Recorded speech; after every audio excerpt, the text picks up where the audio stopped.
एक alien spacecraft की तेज beam हमारी धरती पर पड़ती है और सब कुछ खत्म हो जाता है। या एक बड़ा एस्ट्रॉइड, सुपर वोल्केनो विस्फोट, एक मैसिव अर्थक्वेक और सभी का नतीजा धरती और पूरी इंसानियत खत्म। आपने इस तरह के सपने अपनी नींद में कई बार देखे होंगे जहां दुनिया इस तरह तबाह हो रही है, पर क्या हो जो आपने देखा और महसूस किया वो सच हो, जो तबाही इस मल्टीवर्स की रियलिटी में कहीं पर हो रही हो तो। और सिर्फ यही नहीं, बल्कि जिस यूनिवर्स में हम जी रहे हैं, सांस ले रहे हैं, ये तारे, ये ग्रह, गैलेक्सी, सब कुछ ये भी एक सपने से ही जन्म हुआ है। एक भगवान के सपने से, जिस सपने ने पहले इस यूनिवर्स के क्रिएटर को जन्म दिया और इस क्रिएटर ने इस पूरे ब्रह्मांड और हम सबको। आई नो ये सुनने में काफी अमेजिंग और माइंड ब्लोइंग लगता है, पर आखिर ये गॉड यानी कि भगवान है कौन, जिसके सपने में पूरा मल्टीवर्स मौजूद है, और कैसे सिर्फ एक सपने से इस मल्टीवर्सल रियलिटी की फॉर्मेशन हो सकती है। और सबसे बड़ा सवाल, क्या हम उस गॉड के सपने के अंदर का कैरेक्टर हैं या खुद ड्रीम देखने वाली कॉन्शियसनेस का एक हिस्सा है। वेल सो हेलो गाइस, मैं हूं कौशिक और चलिए शुरू करते हैं एक और नया एपिसोड।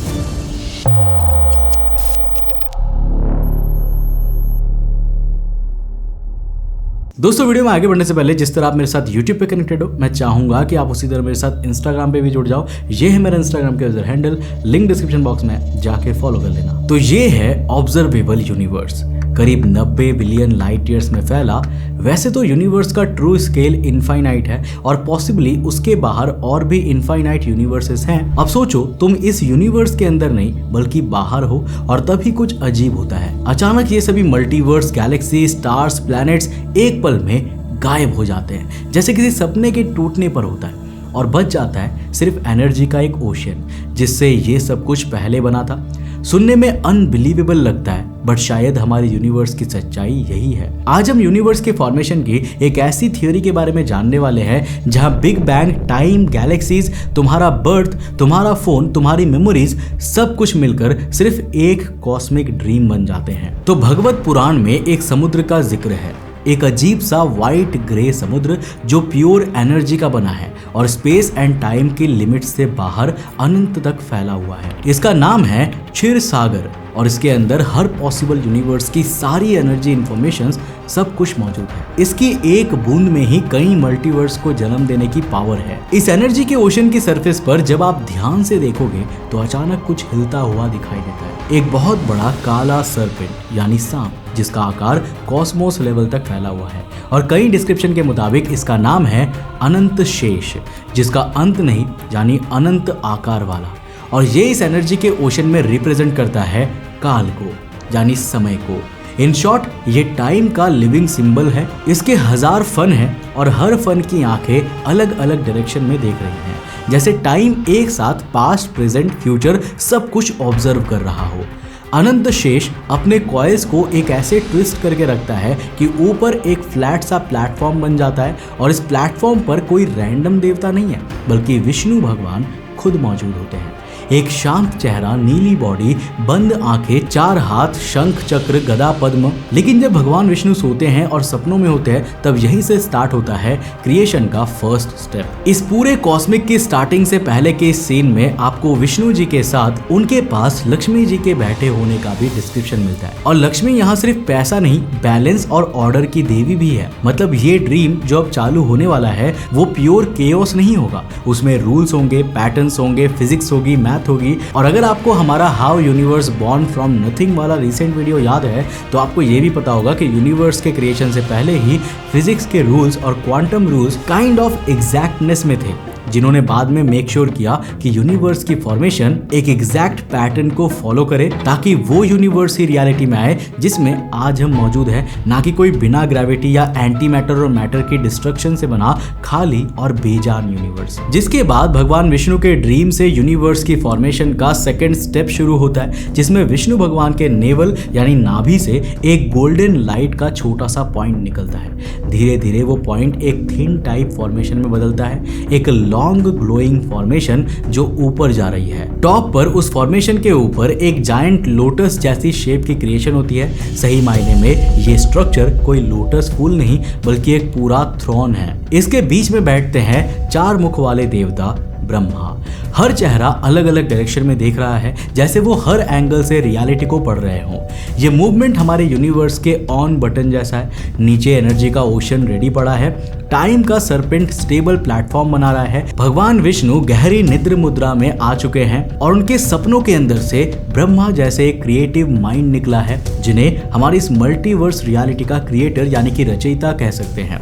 ये बिल्कुल वैसा है जैसे तुम गेम इंजन ऑन करते हो और फिर लेवल डिजाइनर उसमें मैप, मिशंस, कैरेक्टर्स सेट करते हैं। वैसे ही ब्रह्मा अब यूनिवर्स का लेवल डिजाइन स्टार्ट करने वाले हैं, जिसके तुरंत बाद आता है third and most important step of creation, जहां ब्रह्मा के एग्जैक्टनेस में आने के बाद वो अब यूनिवर्स की फॉर्मेशन स्टार्ट करते हैं और इसकी शुरुआत होती है उनके अपनी आंखों को ओपन करने से। तो ब्रह्मा जी के अपनी आंखें फुल्ली ओपन करते ही जैसे ही उनकी नजर क्षीर सागर यानी कि उस इनफाइनाइट एनर्जी के ओशन पर पड़ती है, तो उस क्षीर सागर में हलचल शुरू हो जाती है, जहां एनर्जी वेव्स नॉर्मल जैसी नहीं, लाइट जैसी है।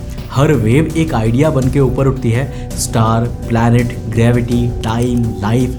ब्रह्मा एक कॉस्मिक आर्किटेक्ट की तरह इन आइडियाज को पिक करके कंबाइन करते जा रहे हैं। कहीं पहले गैसेस से स्टार बनते हैं, स्टार ब्लास्ट होकर न्यू एलिमेंट्स बनाते हैं, फिर कुछ प्लैनेट्स पर ओशियंस, एटमॉस्फेयर और कहीं कहीं माइक्रोस्कोपिक लाइफ। दोस्तों आगे बढ़ने से पहले जरा एक मिनट सुनना। मैं देख रहा हूं कि आप में से बहुत सारे लोग अभी भी हमारे चैनल को सब्सक्राइब नहीं किए हो।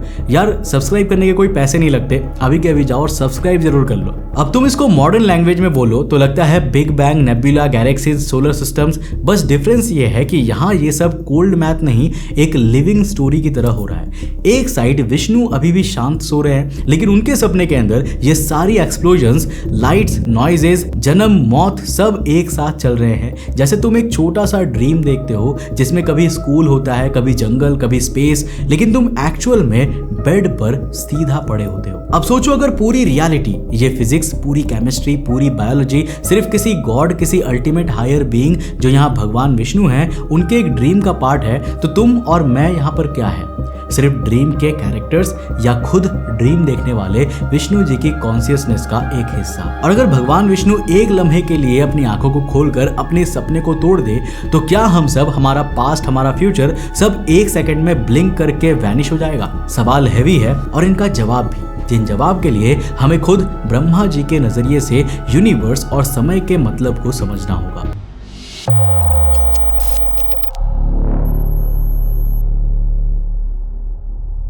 अब टाइम का स्केल देखते हैं, जहां से ये थियरी रियली माइंड ब्लोइंग हो जाती है। तो हिंदू कॉस्मोलॉजी के हिसाब से ब्रह्मा के एक दिन को कल्प कहा जाता है। इस एक दिन में पूरा यूनिवर्स एक्टिव रहता है। इसी एक दिन में गैलेक्सीज स्पिन कर रही हैं, स्टार्स बर्न हो रहे हैं, प्लैनेट्स ऑर्बिट में घूम रहे हैं, माउंटेन्स अपलिफ्ट हो रहे हैं, कॉन्टिनेंट्स स्प्लिट हो रहे हैं, लाइफ इवॉल्व हो रही है, सिविलाइजेशंस उभर और मिट रही है। ये एक दिन ह्यूमन ईयर्स में रफली 4.32 बिलियन ईयर्स के अराउंड बताया गया है। फिर उतने ही टाइम की एक रात आती है, जिसे ब्रह्मा की रात बोलते हैं, जिसमें यूनिवर्स धीरे धीरे डिसॉल्व हो जाता है, यानी खत्म हो जाता है। फॉर एग्जाम्पल, तुम्हारे लिए एक मिनट में क्या होता है? एक नोटिफिकेशन, एक मैसेज, एक थॉट। पर ब्रह्मा के एक मिनट में एंटायर गैलेक्सीज जन्म से लेकर मर सकती है। वहीं ब्रह्मा जी के टाइम स्केल पर तुम्हारा 70 से 80 साल का लाइफ स्पैन सिर्फ एक माइक्रो ब्लिंक है। अब यहाँ पर ना एक बात अपनी तरफ से कहूंगा, थोड़ा फिलोसॉफिकल लगेगा, बट देखो कैसे हम लोग यहाँ नीचे बैठे रोते हैं, मेरे साथ ही सब बुरा क्यों होता है, मेरी स्टोरी सबसे इंपॉर्टेंट है। लेकिन ब्रह्मा जी के टाइम स्केल पर देखो तो तुम, मैं, हम सब एक फ्रेम है, शायद वो भी नहीं। मे बी उनके टाइम स्केल पर एक फ्लिकर, भगवान विष्णु का ड्रीम तुम्हारा ईगो पिक करके पूरे कॉस्मोस के साइड में खड़ा कर देता है, जहां तुम रियलाइज करते हो कि मैं तो इस यूनिवर्स में इतना छोटा हूं कि मेरा मैं सबसे इंपॉर्टेंट हूं वाला एटीट्यूड के इस दुनिया और ब्रह्मांड में कोई मायने ही नहीं है। और सिर्फ इतना ही नहीं, ब्रह्मा जी के इस एक दिन में भी टाइम स्ट्रेट लाइन में नहीं चलता, बल्कि साइकिल्स में घूमता है, जिसे युग सिस्टम कहते हैं, जिनमें से सतयुग, त्रेता युग, द्वापर युग और आखिरी में कलियुग होता है। हर युग का नेचर अलग होता है। सतयुग ब्राइट मॉर्निंग जैसा होता है, जहां क्लैरिटी, ऑनेस्टी, स्टेबिलिटी ज्यादा देखने को मिलती है। त्रेता युग नून यानी दोपहर जैसा, ऐसा टाइम जहां किंगडम, वॉर्स, पॉलिटिक्स होती है और गुड और इविल क्लियरली सेपरेट होने लगते हैं। द्वापर इवनिंग यानी शाम जैसा होता है, जहां सोसाइटी में मोरल कंफ्यूजन्स का दौर होता है। और कलियुग इनमें आखिरी है, जो लेट नाइट ट्रैफिक जैसा है, जहां सोसाइटी में सब इम्पेशेंट, कंफ्यूज्ड, एंग्री, इनसिक्योर। ये कहानी के मुताबिक हम अभी इसी हैवी फेज कलयुग में जी रहे हैं, जहां सबको लगता है कि सब कुछ टूट रहा है, relationships, environment, mental health, systems, और कलयुग का अंत होता है ब्रह्मा जी के दिन के साथ, जिसके बाद आता है प्रलय यानी कि डिस्ट्रक्शन फेज, जब ब्रह्मा जी की रात शुरू होती है और उसी के साथ यूनिवर्स का अंत भी होना शुरू हो जाता है। और इस तरह भी यूनिवर्स का अंत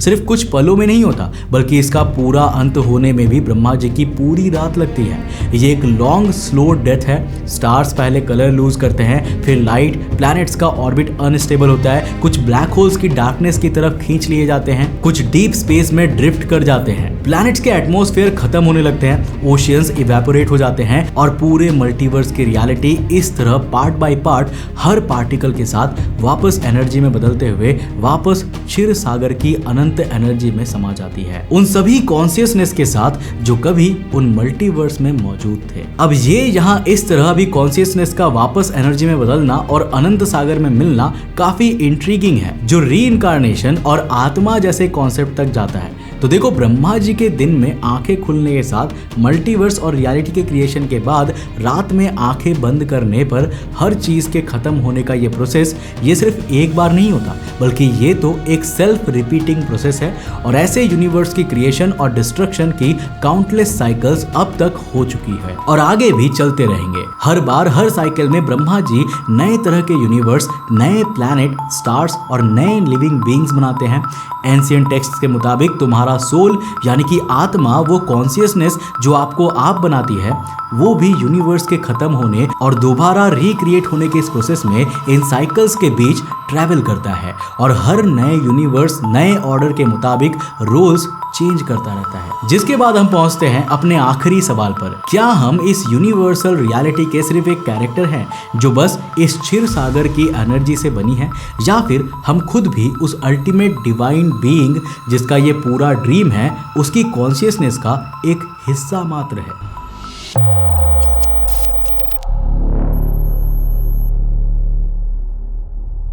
वेल, अब ये थियरी डायरेक्ट तुम्हारी पर्सनल लाइफ पर आती है। नॉर्मल सोच क्या कहती है? मैं एक इंसान हूँ, मेरा जन्म हुआ, मैं स्कूल गया, काम करता हूँ, एक दिन मेरी डेथ होगी, कहानी खत्म। पर विष्णु के ड्रीम वाली सोच कहती है ये तो सिर्फ आउटर लेयर है, इनर लेवल पर तुम जो मैं बोलते हो ना, वो सिर्फ तुम्हारा नाम, body, caste, country, Instagram handle नहीं, वो एक प्योर अवेयरनेस है जो बॉडी बदलने पर भी सेम रहती है, ड्रीम बदलने पर भी सेम रहती है। सोच के देखो, जब तुम सपना देखते हो तुम इतना डीपली उसमें घुस जाते हो कि तुम उस ड्रीम के हीरो बन जाते हो। तुम भाग रहे हो, गिर रहे हो, रो रहे हो, चिल्ला रहे हो, सब कुछ रियल लगता है। लेकिन जैसे ही अलार्म बजता है तुम एक सेकंड में समझ जाते हो कि अरे मैं तो बेड पर पड़ा हुआ हूं। वो सब दिमाग के अंदर चल रहा था, सपना फेक है, लेकिन उस टाइम जो फियर फील हुआ वो फेक नहीं लगता। भगवान विष्णु का ड्रीम अगर अप्लाई करो तो ये कहता है कि तुम अभी भी ड्रीम के अंदर हो, बस किसी और के। और इस हिसाब से देखा जाए तो आप, हम सब विष्णु जी के अल्टीमेट कॉन्शियसनेस का ही एक हिस्सा है। और वो क्षीर सागर यानी अनलिमिटेड एनर्जी का ओशन,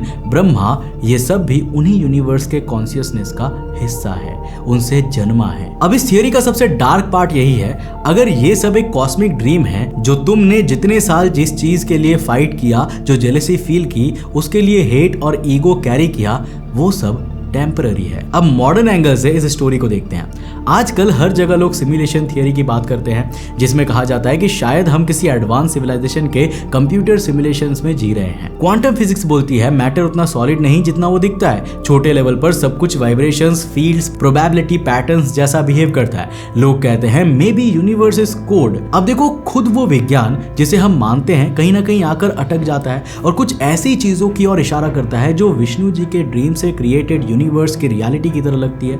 फर्क सिर्फ इतना है कि साइंस यूनिवर्स के इस प्रोग्राम को बिल्ड करने वाले को अभी भी बाहर यूनिवर्स में ढूंढ रही है, जबकि हमने उसे थोड़ा डिफरेंट एंगल देते हुए अपने प्राचीन टेक्स्ट में ढूंढने की कोशिश की, जिसका नतीजा है ये वीडियो। अब देखो, of course as a science channel हम इस कहानी को पूरी तरीके से सच्चा नहीं बता सकते, नॉट बिकॉज ये रिलीजियस है, धार्मिक है, पर क्योंकि अभी भी हमारे पास इसका कोई पुख्ता प्रूफ नहीं है।